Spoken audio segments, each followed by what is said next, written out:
current topics that affect us in our daily lives. We maintain a zero-tolerance policy for discrimination, racism, bigotry, or emotional manipulation. We are encouraging viewers to set personal biases aside and put your emotions behind your screen. All opinions expressed on various topics does not intended to convey hate toward anyone or place. All our topics and conversations are designed to foster societal learning and growth through open-minded discussion. Viewers are encouraged to engage with a balanced perspective, supporting informed and open-minded dialogue at their own discretion. Oh, Big Mama. I'm going to put the volume really down. Can you explain to the people? Yeah, explain to the people what this is about. Daily Rants on my people. All too loud, make I give you simple. Street they talk, but my heart they filter. Now I bring them raw Daily Rants.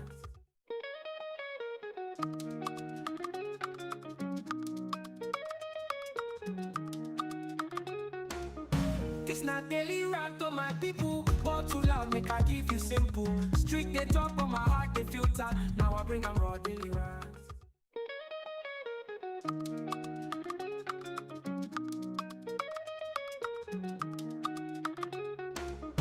This not Daily Rants on my people. All too loud, make I give you simple. Street they talk, but my heart they filter. Now I bring them raw Daily Rants.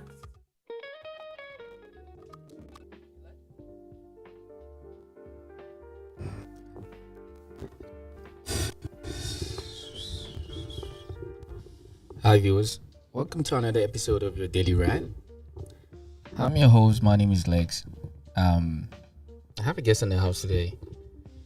And I was listening to our story and I can promise you, I think it's just one of those conversations that when you have, it's better for the person to say to you in person and you can get a proper feedback on what's really going on.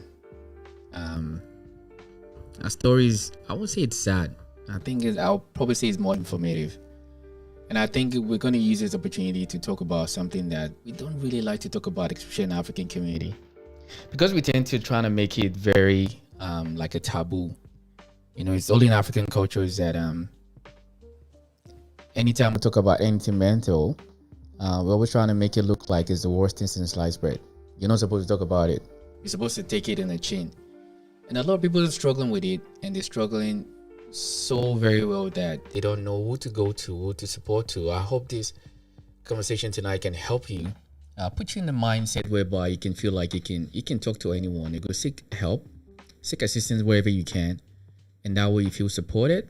It's going to encourage you to actually speak to someone. So, let me introduce you to someone that I have in the house today.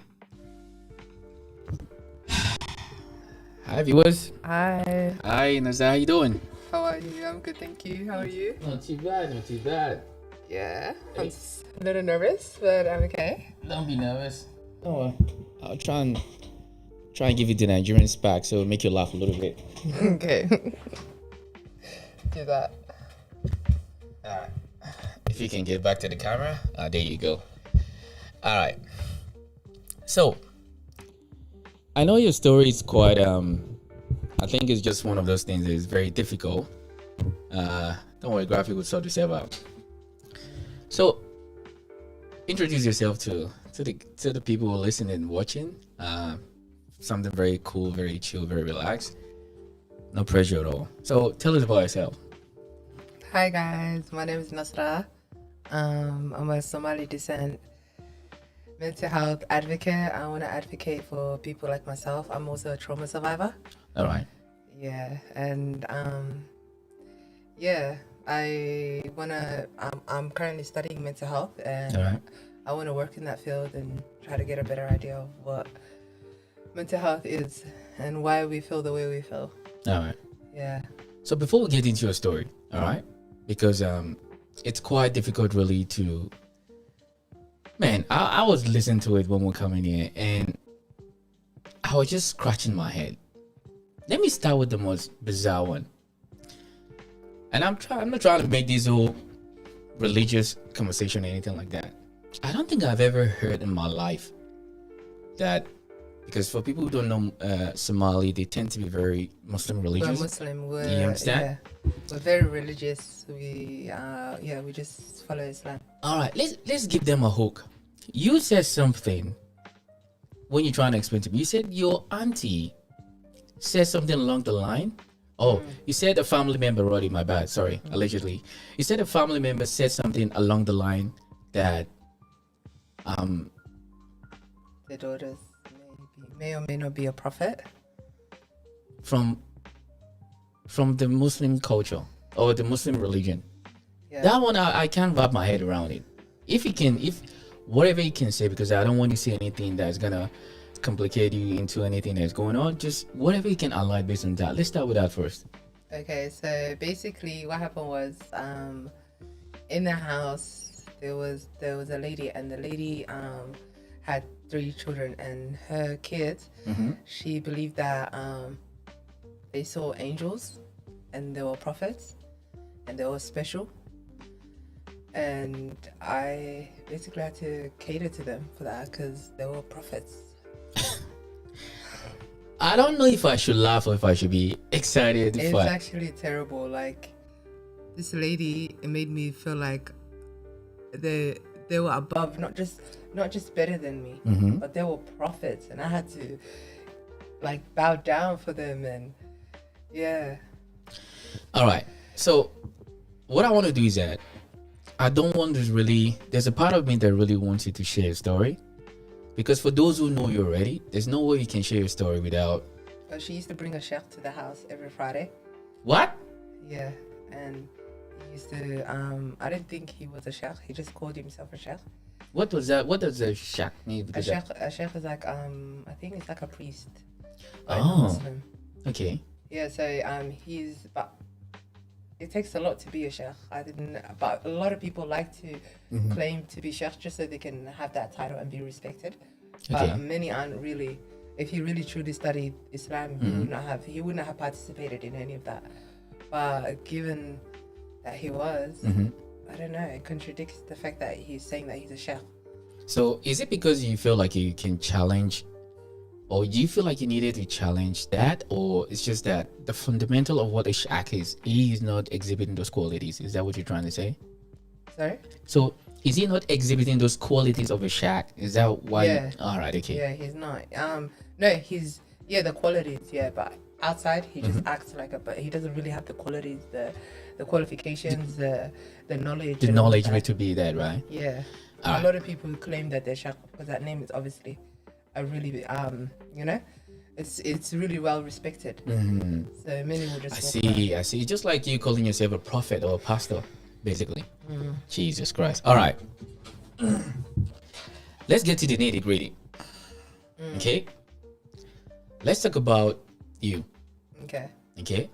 And I want to treat this very carefully because I know it's still a very tedious situation that's going on at the moment. Your story, I don't want to say it's sad because I want to empower you. I want to encourage you. Yeah.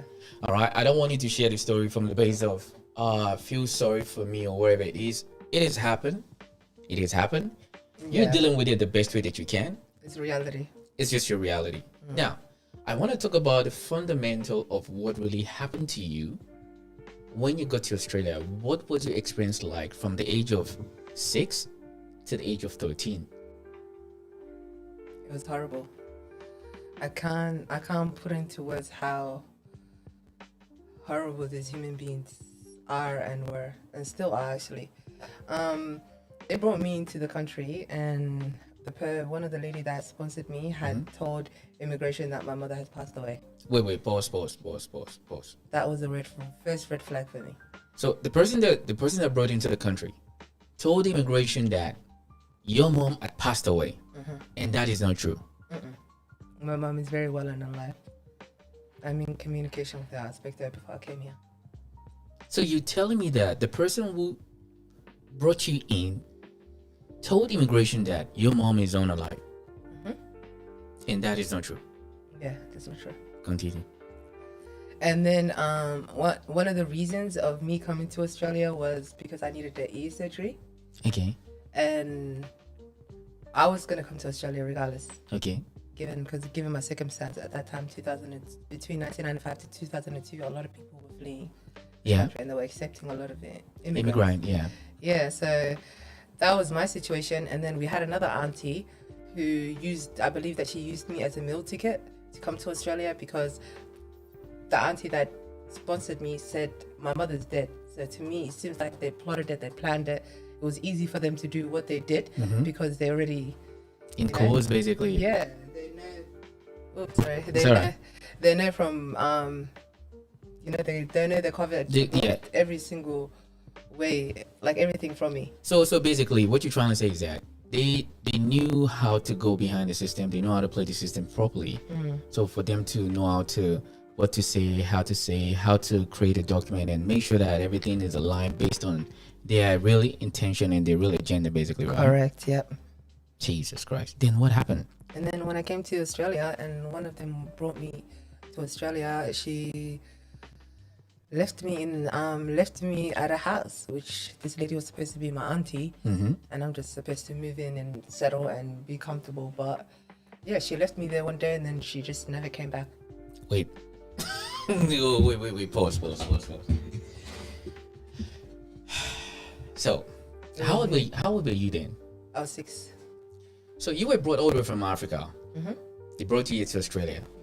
When they brought you here, that so-called auntie dropped you here with another family, and she never came back. Continue. And she was the one that my mother. It's very important that I bring her up, because my mother trusted her with me.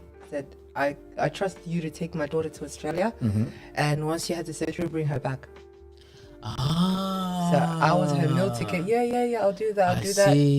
She got here, she dropped me, and then she moved on with her life. So basically, the other auntie and the place that they dropped you off, there must be some sort of conversation already that has been had. 100%, I believe. Yikes. I believe that 100%. Oh, yeah. Continue. I'm listening, my dear. Continue. This is getting juicy now. The tea. Oh my god. I want to put this chair up a little bit. Give me a second, guys. Sorry. Nah, it's alright. Take your time. It's a live stream. Don't worry. Oh my goodness. Yeah. Come on, sit in front of the camera very well so they can see your face. No, go that way. Oh. Aha. Okay. There you go. There. Alright. Okay. Let me move you a bit closer. Yeah. There you go. That's better. Alright. So that auntie, so-called auntie, brought you here, and she basically dumped your daughter family, and she just disappeared and absconded, basically. Continue. And then after that, that's when the abuse. I don't know. For me, that part is really important, because I no longer had that safe person to go to, that familiar person, that familiarity. Yeah. I didn't have any of that anymore. So when she left me, and then I had to go deal with this lady, and then this lady was telling me, first of all, I was a child. There was a lot of mistakes that a 6-year-old makes. Absolutely. One of them I remember was when one of the daughters or whatever were leaning against the Take your time.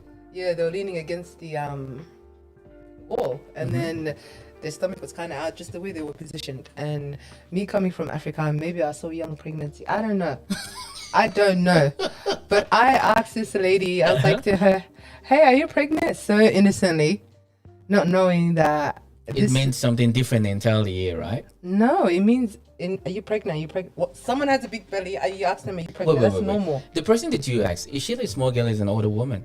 She's a small girl. But why are they getting mad about that, though? I don't know. I think they were just offended for the kids. Wait. Pause. Wait. You were 6 years old. You made a comment to someone who's... We're Africans. We say some of the dirtiest things sometimes, like it's nothing. They took offense to it. And what did they do to you? She put me on an ironing board, got the extension cord, these wires like these, the TV antenna, and she just started whooping me everywhere. And I remember at some point I escaped from her, and until today I do get flashbacks of my little feet like running down the floor and running away from her, trying to get away from her. I remember after that incident, there were so many times that I tried to run away to the other auntie house one I was familiar with. Yeah. And I was very young. I was 8 years old. I was catching the trains. Like, that's how survival mode I was in. Jesus Christ. As an 8-year-old, I'm memorizing the streets and we didn't have a phone. No. So tell me, I always found a way from this auntie house to the other auntie house because I was running away that many times, and that still was not enough for them to like stop. And then eventually, time went by. Everybody eventually moved out one by one. They found resources. They got their own house. They did all of that, and then I was left. And by the time everybody moved out, I think I was about 10 or 11. Hold on a second. So you tell me for 6 years, six or so years straight, your life every day. 9 years straight. For 9 years straight. Oh, wait. I haven't left the house at 11. That's when everybody else left. So when everybody else left the house first? Yeah. They left the house first. Their resources, they got their connects, they found their way out. So they got out. And then I was only me, the auntie who brought me to the country, her 3 children, and her husband in the house. What happened after And that? then after that, that's when I was, because there was nobody around to see, even though she was still hitting me and all of that before, but now she's turned me into a full slavery, a slave to cater to her and her 3 kids and her husband. So basically, that was a real intention in the first place. Yeah, that's what I believe. So they brought you in initially so that you can serve them, basically. Yeah, pretty much. Like a nanny, basically. But that wasn't the reason why you came here in the first place. You No. came here because you want to get a surgery done. E-surgery, yeah. And the person who brought you here left you here and absconded you to this family so they can just do whatever they want to do to you. Yeah.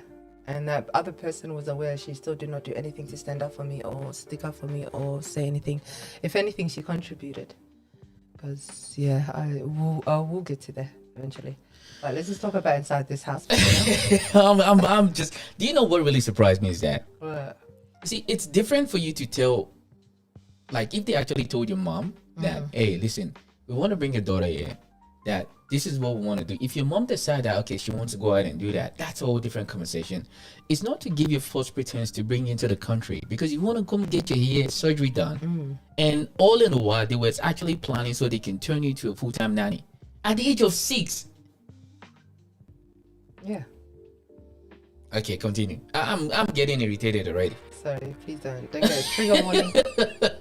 Trigger warning. Oh my guys. goodness. At 6 years old? Yeah. Do you understand what you're saying? I don't understand because I'm on the other side. I talk about this like it's normal. People around me get shocked, but I don't understand. Listen. I'm the person that went through that, and I asked myself a million times, why was I why me? Why me? Like, what did I do to deserve such, like, you know? Because what you're saying, I don't know. what you're saying is that at the age of 6 years old, you came to a country. I'm not even sure you could even speak English then very well. Oh, definitely not. Absolutely not. So you came into a country whereby you could hardly speak English to a family allegedly yet to help you get your ear surgery done. But you were brought here so you can dump, so you can serve another auntie with her 3 children, which she thought they were Holy Spirit, or what did you call them? They were again? Prophets. She thought they were prophets. So our 3 daughters were prophet. Yeah, Prophet that's what she married thought. to Muhammad. Oh, No, prophet. Oh, the 3 daughters. I don't know. There's no women that are prophets in our religion. that's what I was thinking too. Yeah, but I don't know. Like, I don't know. It goes beyond that. The fact that she's even saying they're prophets is already what's like red flag, and then everything else is like, okay, no, I'm not doing this. I'm not gonna go against God. You really Because haven't- the book that you're writing, all right, ladies and gentlemen, she's writing a book now, and hopefully when this book is ready and good, I think it's something that you want to grab, especially in the African community. Yes, Especially in the African community, you need to grab that book. The book is, I'm telling you, I listened to a little bit of it. It wasn't like only fascinating, really, and I can feel the pain, the frustration. Every syllable that I heard, you knew I was the entire time. I didn't say one single word, right? And I was just paying attention. I'm like, you have to be freaking kidding me. This was a thing. Yeah. You understand? Yeah. Now, let's go on. Yeah. From your point of view, What do you think realistically? What? Let's go back again. When did things start changing for the good or for the bad? For the bad, it started changing when everybody moved out. For me, it got worse because then she's like, okay, now you're officially a slave. You're gonna cater to every single steps. Like you're gonna lay down and let these girls put their leg on you. You're gonna serve them. It just got worse for me. And then it was bad. It was bad because I was turning into a preteen, and I had my own needs. I'm not a child anymore that needs to be catered, coddled, or anything. But I had my own needs, and they were not met. And then there's some essay that started from the father. Wait. The family member in the house. Sorry, keep going. Nah. Yeah, trigger warning. Sorry, guys. Wait. Pause. What's that? Am I thinking? Wait. Started at the age of 11.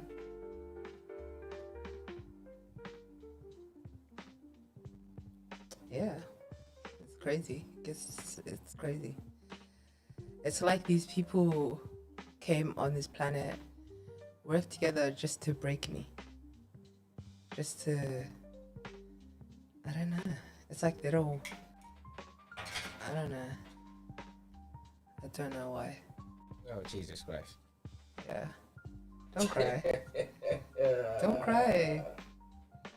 Don't. Oh my God. Oh my God.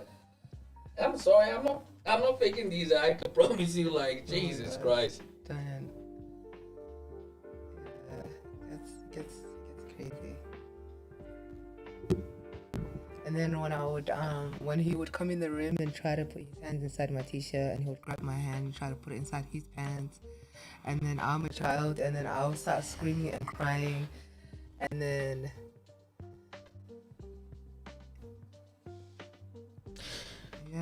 she would come in and the mother would hit me because how dare I not get up and listen to him, even though I felt like she was aware of the situation, but she just wanted to act like that wasn't the situation.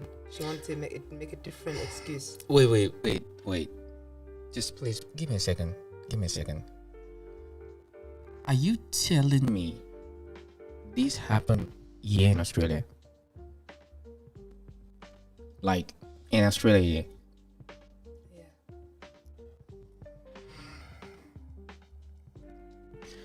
You see, I'll let you continue. I just want to pause it for a second for those who don't understand. Because I don't want us to use the word on YouTube, on Twitch, and all these other platforms. Because trigger warning. Alright?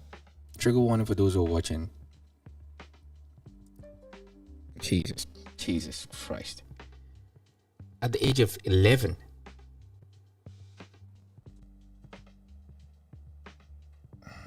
the so-called family that you came into allegedly to help you with your ear surgery,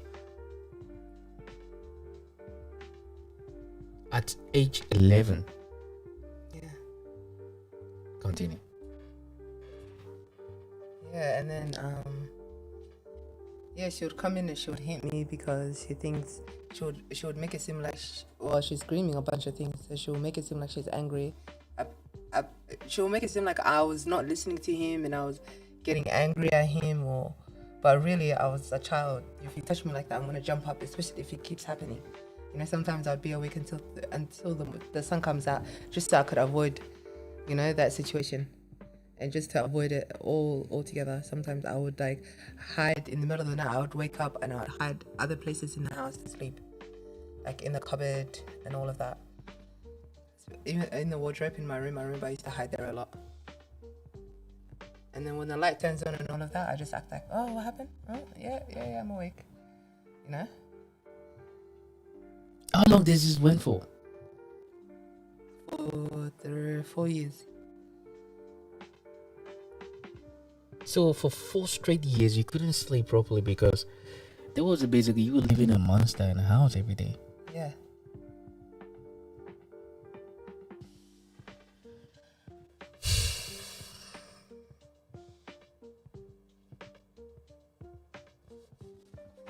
Yeah, it's okay. It's triggering, honestly. This is why I said I don't want you to tell me anything. Don't do that. We don't represent. We're gonna. No. All that pain. No. I want to put my pain out there for people to not get angry, not to, I want people to understand that this happens in real life. This is somebody's reality. There's a bunch of people that's watching you, watching me, that's like going through this. So I want to help people to be able to speak up. Because I swear the only thing that, like, being quiet all these years, it didn't help me. It helped them. True. And now I'm finally speaking up, and I want people to have that courage as well. Okay, so I want to say something. I know you're 100%. You're not lying. Okay. Yeah. Hypothetically, because a lot of people were so really dumb in their head. They want to say, "Oh, how can we believe this is our story? This and that. What is the truth behind it?" I don't think you really need to give them a response. But because this is what usually happens, because all of this technically is allegedly, right? Because nobody can wear your shoe. Nobody see where it hurts. Nobody feel your pain. Nobody know what you go through. Nobody know the courage it takes you to come sit here and talk about this publicly. Yeah. You understand? Now,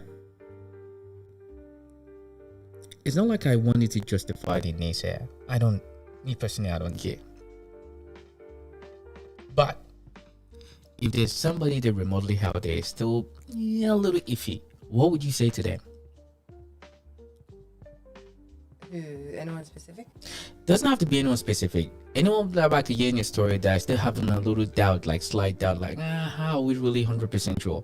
Because that is what people usually do, because it's very difficult for them.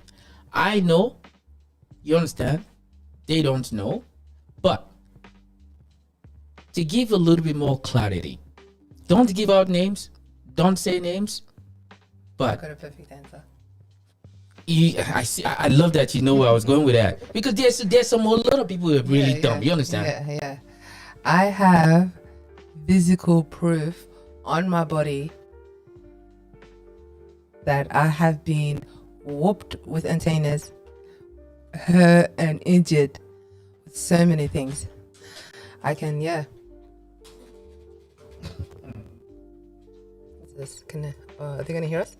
Yeah. Okay. Put it in.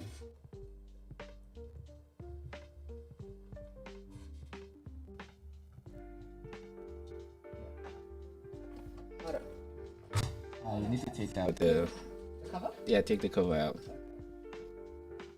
Yeah, just put it in, I should say. No. Put it first. Because the reason why I asked that question is that I know people to be. I know a lot of people to have this. To have a lot of people who have doubt about how realistic is the situation that we're talking about. What would you say in that scenario? You said you factually have proof of scar on your body that can testify to that. Yep.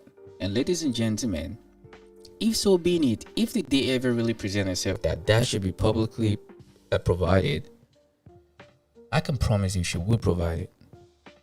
Yeah. Let's go back to that story. The scars are a part of my story.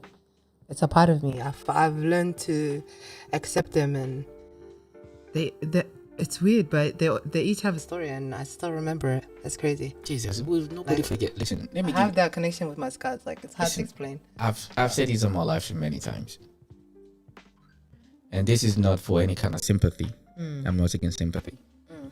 And I growing up, my stepdad used to whoop me. He whooped me once, and I can call my family right now, and they will testify to it. My testicles were swollen for like a week. I couldn't go to school. God, I'm sorry. Yeah, I remember. I was butt naked. He whooped the whoop out of me. Oh my God. So yeah, I generally know what you're talking about. When it comes to the scars, right? Yes, I do. Feel it. Oh yeah, you don't forget. You will remember exactly what you were doing that day. It's just to show you the level of discipline that we kind of grew up to. But one thing that really surprised me about your story is that the false pretense on how they got you in the first place. Number one. Number two, when you got here, from the age of 6, they turn into a nanny. Number three, the so-called monster you live with, which I cannot say exactly what he's doing to you, from the age of 11. Yeah.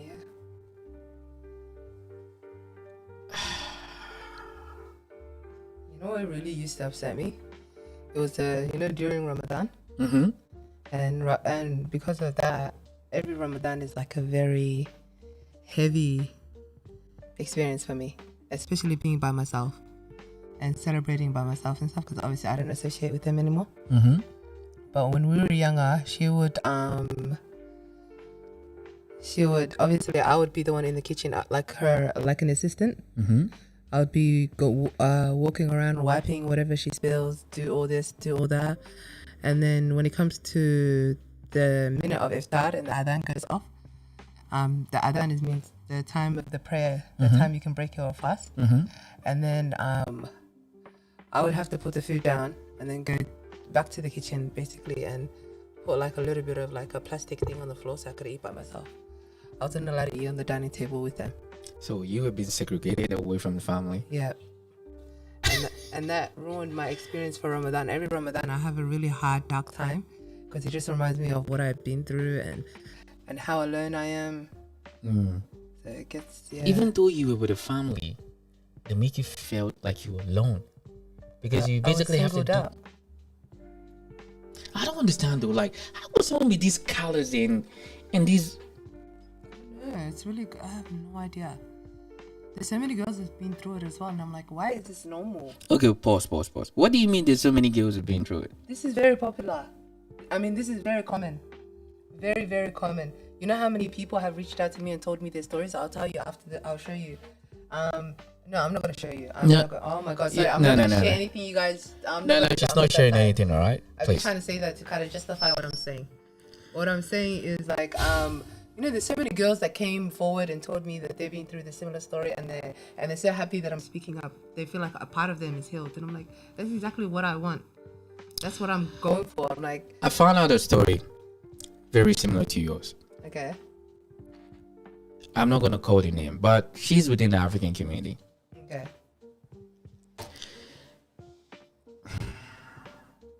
I'm sharing this, and I want you to know, I want to use this moment to empower you, okay? And you gave me the authority to do so, so I'm doing this on your behalf, just in case if you get to see this. This lady, shout out to you. This lady, this woman, this young woman was brought from Africa. Yeah. To come marry someone's son here. Okay. Now, when she got here, they put her in the same situation we're put in. Now, she is now taking care of the mother-in-law. The mother-in-law have about 4 or 5 other kids. And she has to take care of all of them and their daughters and their sons of the grandchildren of the grandma. What? She has to take care of all of them for years. Then the mother-in-law will now insult her and say that, when are you going to have a kid? What is wrong with you? Are you sure you were a virgin before you came here? A girl that doesn't know anything at all. She's never been with a man in her life until when she got married. And after when she got married, then she had to, maybe I think she had a miscarriage or something like that. Yeah, that wasn't enough. The mom now keep pestering her. Then one day, she now got tired. Then the grandma started threatening her that if you don't behave yourself, we're going to go back to Africa. We'll go and see your family. Technically, what she's trying to do is that if she takes her back to Africa, she's just going to go back and dump her there. We'll take another wife and bring it to marry for her son. You understand? Yeah. So she now can see between the lines. She played cool. She didn't say anything. One day she packed her bag, packed her passport, and go to... No. She went to... what was it called? She went to the police. Okay. When she got to the police, she now shared a story that this is what's going on. That was when the police got involved and actually had to go forcefully collect her passport back from the mother-in-law. Oh, wow. Here in Australia, yeah. Oh, wow. Here in Melbourne, yeah. Wow. Yes. It was so bad. She had a fight. They pushed her away from the community to the point that she actually needs to go marry her from another culture. And she has 2 children now because of that. She just said, I want to show you that I don't need you. So for me, what I really don't understand is that if we doing this to ourselves, how do we expect other people to respect us? 100%.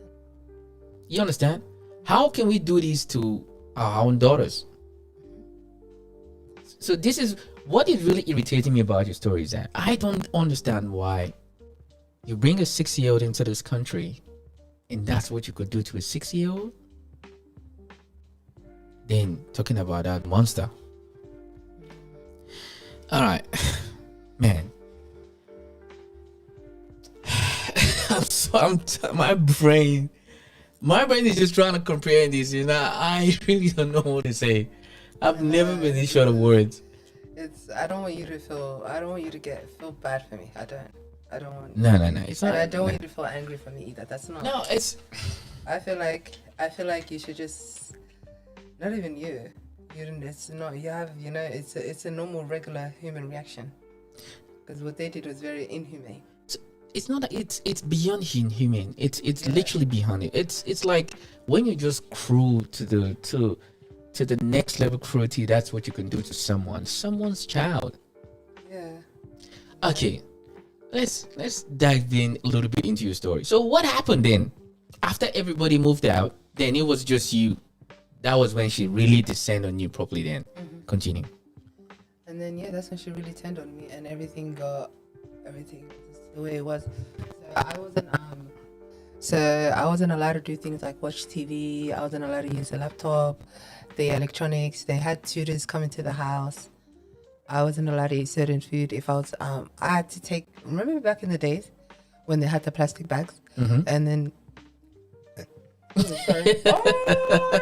You just Bob him. Don't worry about yourself. I'll Bob.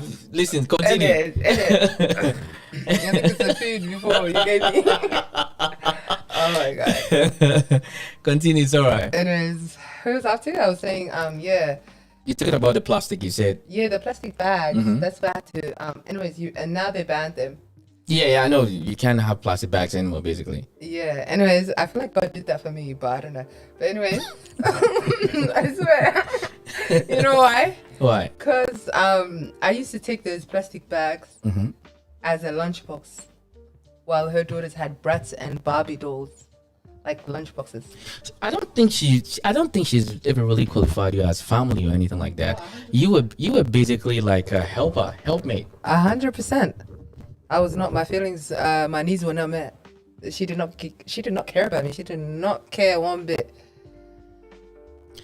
So, its story is so complex. I'm telling you, man. We could do this for days. Now, when did you move out of the house? I moved out from her house. So eventually, child protection got involved before I moved out of her house. Pause. If they intervene, okay, I'm listening to you. No, listen. Let me tell you, it's not their fault at all, honestly. Okay, so when we went to, when child protection got involved, I think it got to the point where I couldn't hide the scars anymore. It was it was bleeding through my uniform. Like I looked like I was in pain because she's hitting me with this stuff. Of course, the wires. Yeah, my skin is opening. Like, of course, it's gonna open. Anyways, I'll show, So, So then it got to the point where I couldn't hide it anymore. So then, school reported it to child protection. Child protection came and it became a big thing. My auntie was addressed. It was investigated, but unfortunately, I think your community too will be familiar with this. Once they want to show the judge a certain look or a certain face. Yeah. And then she will get all of the sheikhs in every single mosque. Yeah. She'll get every single tribalist. Yeah. The big tribe leaders. She'll get every single woman that's wearing a niqab, a hijab, and everything. And they would all come to the and would also practice. Like basically practice what we're gonna say. We say it, yeah, exactly. Like, what's that word? Like a prep. They're gonna prep you. Yeah, like prep basically. And then after that, when we attend the court, we all have the same narrative, right? Mm-hmm. We're telling the judge the same thing. Yeah. What's the judge gonna say? And it's gonna just believe everything that was said, basically. It's like, yeah, it's like, oh, Victoria, child protection. How dare you guys take this girl from a lovely family? Look at her. Look how much support she has. This is that, and that's where I feel like in the court system they should be a little bit more, careful when it comes to people like that. I don't think it's their fault at all. Honestly, I do feel like I was failed, but I don't think the system failed me. I feel like I was failed, but not the system. Okay, if you want to explain that, what do you mean you think you failed, but the system didn't fail you? This is basically, I feel like the reason why the system didn't help me to begin with is because I was quiet. But once I spoke up, I got all the help that I needed. I see. So basically, you have to ignite the help to happen because you have to make it overly obvious that, damn it, I need help. Shout out to those who are going through any kind of traumatic situation at home. Please go and seek help. Go to the police. You gotta speak up. If you're going through any kind of discomfort at home, any kind of family abuse or anything like that, please speak up. Seek assistance. And one thing again that I like to say that's quite very important. If you know me very well. Okay? Make sure everything that you're saying is factual. Okay? Make sure anything that you're saying is extremely factual. Don't say anything based on false pretense. Okay? And that is very, very important too. We can't take that out of the situation. But if you know for a fact you've been mistreated, you've been abused, go and seek help. Speak up and seek help. Honestly, that will make a big difference. It changed my life since I spoke up. Seriously, yeah. Yeah. I'm loving it. I'm getting help from like the streets. People are stopping me now down the streets, talking, having a conversation with me. That I'm getting all these invitations to like these places that people want me to be a part of, like, Yeah. I love it. And that's a good thing that comes with it, because for so long I was struggling, I was surviving, and now I finally get to breathe. Yeah, because you finally have something like, you finally have a let out. You understand? It's a let out of your system. An outlet. Yeah, that's right. It's an outlet. Like you need a proper outlet, because once you let it out, it's gonna create an environment for you. Like, before you look at it and you're like, oh, it comes to the horror, the pain and the frustration. But now you look at it, look like you're looking like a movie. Yeah. it's looking natural. Looking natural, like you're looking like a movie, yeah. Yeah. We're stars. Superstars. All right. So let's just do a little bit of something different. Okay. If you had to do something different, what would you have done differently? When I was younger? Yes. I wish when the lady asked me, do you feel safe at home, that day when I was being interviewed by child protection, I wish I said no. I wish I said no. So you remember vividly, right? I knew. I was like, guys, because you know what I was thinking? I was like, bro, I was literally thinking, this is my way out. But you were too scared to say that you were feeling you weren't very safe at home. Yeah. Yikes. You see that? That right there, you're always going to remember that. Do you feel safe at home? That bit? Yeah, of course. It hasn't left my my memory. I remember it was, you know where it was too? I think the judge ordered for me and her to have a one-on-one without the family. All right. So the family, they're watching from the outside. Okay. I've never been to a children's court, but from my room, from what I remember, there was a glass. It was a room where there was glass, so the family could see us, but they can't. Yeah, but they can see all the scar and all the thing all over your body. Like, isn't that gonna be way too obvious? No, I think they were trying to like shield me for as much as they can. I'm a minor. I can't talk to the police by myself. Jesus Christ. This is part of one of those things that's very hard to swallow, really, because I'm trying to just put in my head, like, a 6-year-old to 11-year-old girl to 13, 14, 15-year-old girl. Why do they have to treat you that way? Like, I seriously do not understand why. I don't know. I would love for them to answer that. I don't care anymore. Nah, I wouldn't care myself too. I wouldn't care. Yeah. Like you said, I'm not trying to, because what really touched me was that I wasn't expecting the one from my husband. Because in a situation like that, he's accomplice to all his bad behaviors, and he was a monster. With all the abuse and everything you had to go through at home, for him to still, I can't even say it, man. Yeah. What the? It's insane. It's horrible. I'm telling you, man. I'm trying to rub my head around. Can you imagine? I remember I was pushing them on a swing for so long, and then if I stopped, they would cry, and then if I stopped, they would cry, and then the mum will come and hit me. That would be another reason why I'd get whooped with a wire. So every time you don't take care of my kids, she's gonna whoop you. Yeah, if I don't answer them correctly, she will whoop me. She's let them gang up on me. She's let them all hit me. She's let them call me names, and I wasn't allowed to call them names back. She's poisoned these like girls to be exactly like her against me. Let me ask you a question. Let's jump forward into the timeline. When did you get out of the house? I got out of the house when I was about 14.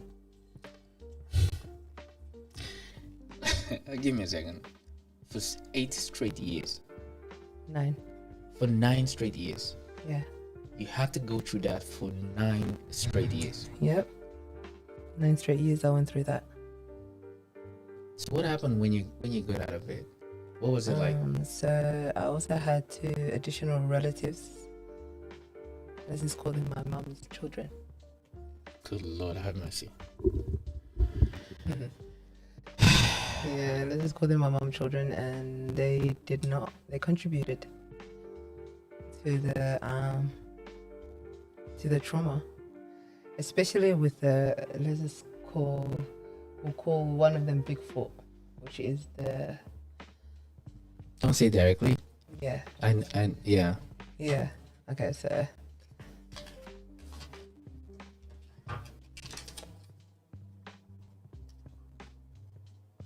That would be Bigfoot. Mm-hmm. That would be. Let's call it Juice. No.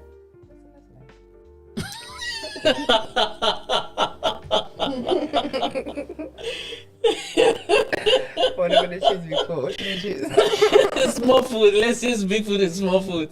Oh yeah, small food. Yeah, small food. Okay. Oh, Smalley. Smallest. Okay, Smalley. Let's say Smalley. Smalley, okay. Sorry, guys. So, we're gonna call this 2. Okay? My mum has kids. 5 kids altogether, but we'll call 2 of them Bigfoot and Smalley. So, Bigfoot is much older than I am. She's a female. How many years older than you? 9. 9 years older than you? Yeah, 9 years older than me. So she had the opportunity to help, but instead she contributed. So things were good at the beginning. At the house, things were nice. So this is after you left his family, right? Yeah. Okay. So then we went to, what do you call it? What's up to? No, you stopped like after you left. I think after 14. Yeah. So after I left, I went to Bigfoot's house. When I moved to Bigfoot's house, she was married. She was pregnant at that time. You know, everything was all good. I was excited. She had a big screen TV, leather seat, and I was becoming a teenager, a young teenager. So I was kind of excited, and she was kind of like, you know, laughing, being fake at first. And then, also Smalley is the other sibling. That one is 6 years older than me. And he moved in as well. So what Bigfoot and Smalley often do is Bigfoot would psychologically, emotionally, and mentally abuse me. Meanwhile, he would be doing the physical abusing. So they're both kind of gang up. Yep, every time. So if one was angry, the other one was gonna come. That one was angry, the other one was gonna come. And they were both often very angry at me for even things that had nothing to do with them. Like, Smalley would often hit me for things like, oh, what time are you coming home? He would listen to my conversations, would pop up, but you know, when I'm a teenager, I'm making friends with I'm making plans with my friends and stuff. So he would eavesdrop and then pop up and then just drag me by the hair in front of everyone, pull me, hit me. Yeah, it would be talking about what I wear and how I wear it. And mind you, there was never no support. It was always just negative, like you're not good enough, basically. And then I feel like Bigfoot envied me. I don't know. Did she envy me? Or I don't know what it was. I don't know what switched up eventually. But she switched up on me, and then she instead of having she would use my cousins as a weapon to hurt me. She would use her in-laws as a weapon to hurt me. She would her husband one time tried to do something to me, and I was so scared that I didn't even say anything to her. So I just ran to the room. I cried. But now it's like, now I'm talking about it, she will say things like, oh, if he essayed you, why did you beg us to live? But I didn't have nobody. Like, it just does not make sense. I don't know, but it was really bad.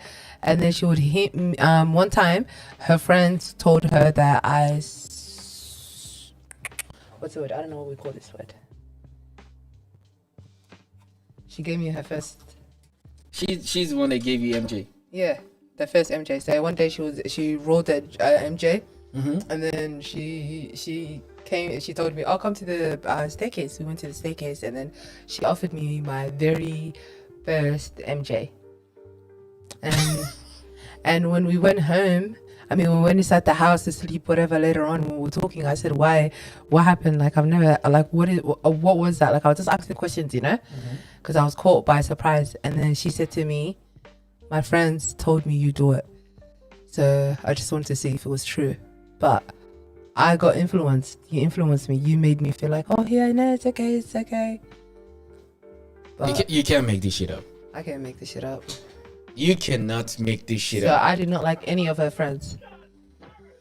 You can't make this shit up. You cannot make this shit up. Yeah. You know, when I was growing up, Yeah. I know what MJ is, but I know some women do it, but not like you forcing your own immediate. Yeah, I think 'cause she was doing it, her friends were doing it, and she was also doing it with the in-laws, I remember. And and then her friends, I guess, told her, "Oh, Nasra does that, Nasra does MJ, but I don't." But she offered me my first one, and that was just a bit, I don't know, sad. Sad. It's no, because it's like I'm sorry, I'm laughing. no, but it's like, given the circumstance, like, what the hell? I needed you to take me to the doctors, and no, I don't need that. I do not need substance. Like, you're setting me up to fail. That's setting me up to fail, or no? Or am I tripping? Oh my god. You know, MJ. For those who don't know what MJ is green. let me tell you something now. Mariam Jama. Yeah. If somebody is born to the wrong family, you were born to the wrong motherfucking family. I know. I can say that with some seriousness in my face. I know. Because I'm nothing like them as well. You went to the wrong family, my dear. You did. Good Lord have mercy. What did I do? I don't know. I seriously. What did I do? I was just born. I don't even know how you even surviving this though. I genuinely do not know. Okay. But shout out to you for your mental fortitude that you've had over these years. And Swearing. Yeah. Stop swearing. Oh. Man, I'm listen, no, I'm Nigerian. yeah, I'm very German. passionate. I don't hide my passion at all. I don't. But so there's about three or four phases to your story. Yeah. You came here on a false pretense because you were told that you're coming here because you want to get your ear surgery done. Yeah. But you were being given to a family that turned into a nanny from the age of 6 years old. Now you went to about age 11. You unfortunately in the same home. After you go through physical, mentally, psychologically torturing from this family, they segregate you from their own kids. Not only that, they treat you like you came from the bush in Africa. All right, they turn you to their full-time house nanny, taking care of the entire house. mopping, cleaning. Even in Ramadan, they don't even allow you to eat with them on the same table because they think you're like a castrated dog. Hey, go and eat. Go and eat somewhere there. Yeah. Then at the age of 11, you have to deal with a monster in the house whereby you have to hide yourself in a closet. Sometimes you sleep there Yeah. till the age of 14. Yeah. When you finally got out of it, then you jump into another family member who continue this cycle, start introducing you to MJ and all kind of other horrible things. You went to the wrong family, my dear. You They wanted me to fail so bad. but Why? I don't know. It's weird. If your own family hating you is bizarre. It needs to be studied. I think it's gonna be a form of mental illness. I have a baby brother, and I can promise you, I don't think there's anything in this lifetime that will ever there's nothing in this life that will make me. I love my baby brother. I will literally give him my kidney. Literally. Man. I don't even know what to say. I'm so speechless right now. Oh my god. What a story. See, one more time, shout out to those who go into any kind of abuse. Please go and seek help. Speak up, talk to someone, reach out to someone, do it in digression if you can, or go and speak to someone. Just seek help. Don't be too scared to ask for help. Ask for help when you know you can. And for those who going through the same experience that she's going through right now, go and talk to someone. The consequence of you not talking about it right now is worse than you not talking about it. You have to speak up, to seek help wherever you can. Yeah. And in the African community, this is my rant. It's quite common though, anytime we're talking about situations like this, we don't care enough. We genuinely do not care enough because everybody we've come to this point whereby we actually don't really give a shit as much as we say we do. We don't. The best thing that we like to do is that we talk down on people. We're gonna find a reason to justify how horrible things should be happening to them. We don't show support. Anyone that is doing anything remotely good, we will find a way to put them down. Okay? This is what we do in the African community. It doesn't matter. It's Nigeria, it's Ghana, it's South Africa, it's wherever, it's the Sudanese, it's Somali, it's Congolese, it's the same scenario. One thing that we love to do is that we will ride until some disaster happen. That is when everybody wants to get out and start protesting. Now, I want you to shove down a protest, shove it wherever it fits, shove it where it's not going to see a daylight. Because it's time for us to start talking about the things that truly, truly affect us every day. I know in Africa, there's no mental health. If you talk about mental health, it's like you're whistling into the air. People just like, is that? Forget that. Because we are all traumatized. We Africans are the most traumatized people on the planet of this earth. Nobody can tell me anything different. For decades, we've been going through trauma. For decades. Do you understand? Africans, I've said this for jillions of times. Africans are the most traumatized people in the entire world. You cannot change my mind. Because the kind of do you know the most funniest thing is that the trauma that we suffer, we created it ourselves. No cap. Oh yeah, as in like within our community. Exactly. We are the one who are creating that trauma for ourselves. Right. Listen, I know some idiot is gonna hear, oh, what about slavery? What about colonization? What about this? What about that? Fine. I'm talking about when it comes to family. We ignite more pain on ourselves, more than any colonialism could ever do. If your own biological family could put you through what you go through growing up, what do you think an outsider would do to you? You think I trust anyone in this world? I would go. It's only me and my boy. That's it. My boy Noah. That's it. And I would never blame you for that. But that is where we've got to now. It ruined my quality of life. It has. it's so hard for me to have a relationship. I'm not gonna lie. I'm labeled as a crazy, toxic. No. And no, like I don't. Obviously, it's because of I have some inner healing to do, which is why I'm single now. Nah, see, listen now. It's like, listen. You wouldn't even want to wish this on your worst enemy, what you went through. No, definitely not. You understand? And that's how sad it is. So anyone who want to say something like that, they don't really understand. They hope they could even wear your shoes. Because I'm telling you, I've seen people who didn't go through half of what you go through. They unalive themselves. Yeah. Like, no cap. Yeah. Legit. They didn't go through half of what you went through. They literally unalive themselves.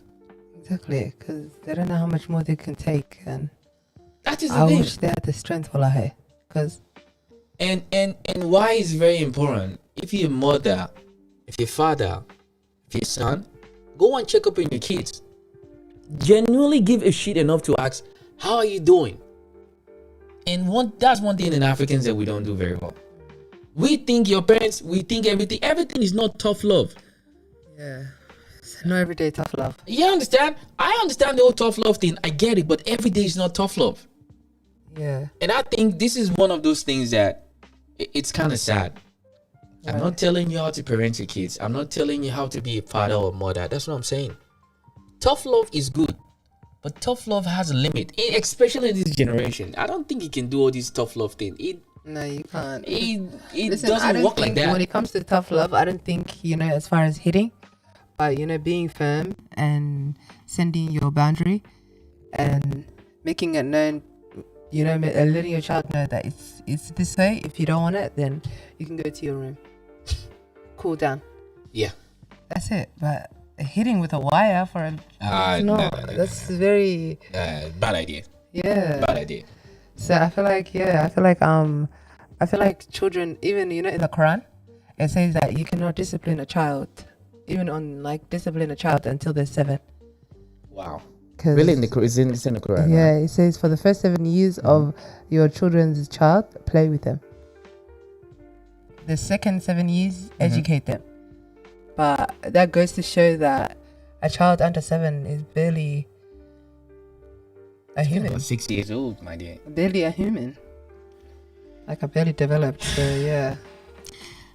Some people at 25 years, they not develop. We should say something in Nigeria. Say a fool at 40 is a fool forever. Some people, they never grow up all their life. I'm telling you, they never grow up all their life. Yeah. So it's just one of those things. Right. Well, that's all we have for you tonight. Thank you for coming in tonight. I really appreciate you coming. This has been awesome.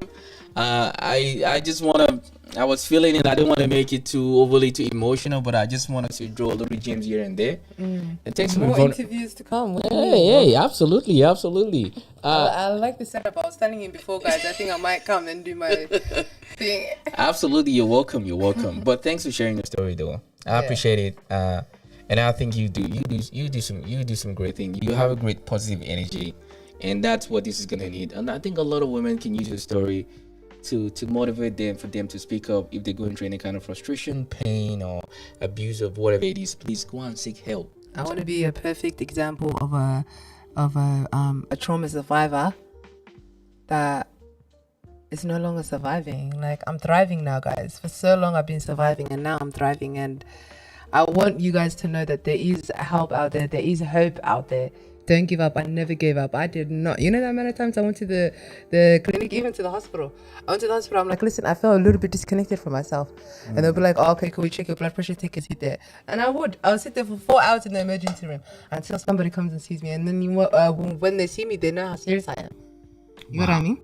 They know how serious I am. And I've done that. I've never told them I wanted to unalive. I never felt like that, except once, But, yeah, I never felt like that, and I know it's because of God. First of all, I want to thank God. Absolutely. Alhamdulillah, thank you, Allah, for literally giving me the strength that He has given me. I would not know, because honestly, everything, the only way I survived a lot of things is like, oh my God, I'm putting my trust in Allah. Allah, you got this. I'm backing up. And then it's like it works out 90% of the time. So I think I think, you know, having a form of faith and, you know, journaling and connecting with your inner self is like is a really good route to take, like when you're trying to heal. And and I just hope that everybody knows that there's hope out there and there's resources out there, and that's why I want to do what I'm doing. I want to bring the resources to here. So people, they can actually relate. I forgot to mention, because of my CPTSD, I mean, because of my trauma, I'm diagnosed with CPTSD. What is CPTSD? Is complex. okay, CPTSD. Okay, yeah, I remember. Okay. Yeah. So PTSD means when you go through one traumatic event.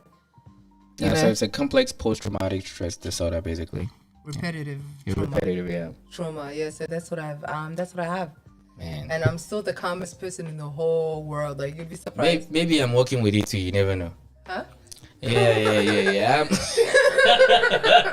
I'm sorry. I'm not trying to be funny. Maybe I'm working with it, bro. I'm telling you. Yeah. Listen, you can't tell me anything, especially if you grew up where I grew up. You are 100%. You got some trauma in you. Yeah. You best believe it. Yeah. Oh, 110%. 100. I see PTSD in so many men. Like, and it's crazy. So many of our young men, I've seen them when they're fighting. It's like all of their eyes go black. Just go black. Yeah. You can see they just like you go into. It's like a dark place that your brain just really goes into. And it's crazy though. For your brain, but then it's like for your body to show that it's like, if people can see it. If people can see it, that means it's really bad. You know. Yeah. So people need to address stuff like that. Like, I've seen it myself. I've seen, and a lot of my homegirls have ADHD. Shout out to you guys. I think everybody has ADHD. I love that for them. What do you mean? You know, I love ADHD. People with ADHD, because they're like, I feel like they're very special. They're very fun to talk to. Unfortunately, I was not diagnosed with ADHD. I thought I was, because I'm hyperactive. I thought my diagnosis was bipolar, ADHD, and what's the other one called? Which one? Post-traumatic stress disorder? No. Anyways, I thought it was one of those two. And then they're like, no, you have complex PTSD. And I was like, oh, tragic. Okay, there's one feedback I give you. What? All right? Is that one thing I've seen that is quite common is that people tend to turn the diagnosis to their lifestyle. Okay? So ADD, ADHD, or whatever you want to call it, you understand? So a lot of people tend to turn into a character. Into that diagnosis into a character. Like, it's not. I've seen some people go overboard with their. One thing that I know about mental health, my little knowledge, I'm not a scientist, is that mental health is like an elastic band. You have to learn how to stretch it. All right, because you need to make it very flexible. Because the thing is that I can promise you, every time you step out of the house, every time you look at the screen, every time you talk to someone, every time you see someone, something is always going to trigger you. Yeah. Okay. 100%. So if you're constantly very receptive to constantly being triggered by every little minute thing, you will never be able to live a complete life. Yeah. Okay. And that's why it's important to get the help. There's medications and stuff like that. Yeah, there is, but the thing is that, first of all, you need to understand that. Yeah, understand the diagnosis. The diagnosis, and understand that it doesn't mean it's gonna be your personality. Yeah. You see? So I think there's a little confusion. A lot of people tend to do it quite often, is that they would think the diagnosis has to be their personality. And it's not. It's two different things. Well, thank you guys for coming in tonight. Thanks for watching. And those who are going to watch later on, please subscribe, comment, share the links with your friends and family. All the way to Somali, please. Woo! Your daughter is here. Somali daughters. Somali, stand up. Come on, man. Show me love. Whoa. Oh, how do I flip the camera? I want to show you guys, by the way. So at the end of it, we're looking at probably I'm hoping to get out to I don't want to call it. Oh, why did you go back? No. I'm hoping to get to set up a YouTube channel for her. Some in the future, she's gonna have a YouTube channel. I'm gonna give all you guys all the information later down the next couple of weeks. I'll set up a YouTube channel for her to come in basically and have, get to share our story in a all different format. You can learn things from our situation, and I think that could be helpful to you. Like I always say, thinking is not illegal. You can pay me so I can think for you. Why You don't. not? I think it's not a bad idea, isn't it? No, it's not. Hey, but you're gonna let me use the studio, yeah? I'm gonna come up. For real. Absolutely, no worry. Whatever Yeah. you can is fine. You can use the studio. That's no problem. Well, anything you'd like to say to the viewers before we go? That's your camera right there. Oh, thank you so much, guys. I really appreciated being on here. Thank you so much to Lex. A It's all right. great show. Big ups to you. I really like this. Yeah. No, for real. Like, what's the...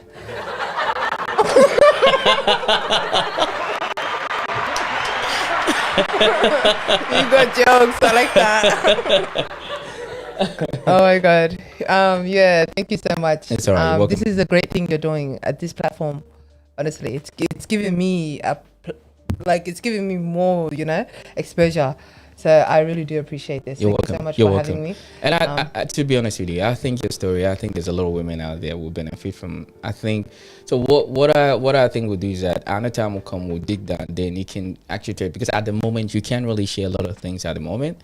So when it's time that you can, then it'll be easy to say those things, because I don't want to put you in a situation whereby you're divulging a lot of personal information that is not supposed to. Yeah. And this is why I kind of work my way around it, because I really don't want to talk about the core situation, because if you start dropping out names and whatever it is, Yeah. it's It's gonna be dramatic. it's gonna be way too dramatic. Well, thank you guys for coming. I'll see you guys again very soon.